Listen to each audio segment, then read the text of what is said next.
Next up is a sci-fi thriller about a computer agent who is killed and his friend who gets wrapped up in it when he begins to suspect his newly launched virtual reality system could be involved in 1999's The 13th Floor, directed by Joseph Rusnak, starring Craig Bierko, Gretchen Mol, and Vincent D'Onofrio.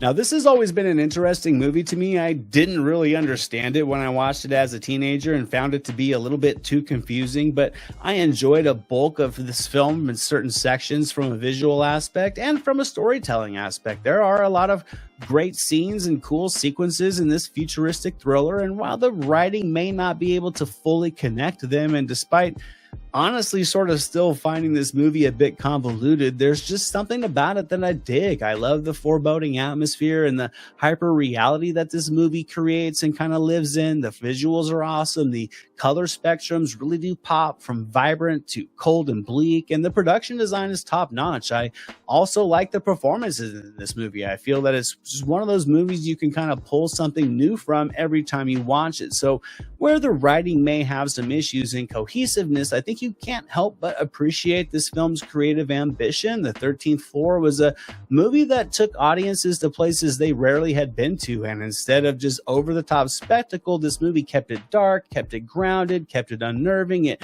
really feels like a late 90s cyber thriller with the labs filled with colorful nightclub-like lights, and overall, I think this movie was just kind of ahead of its time.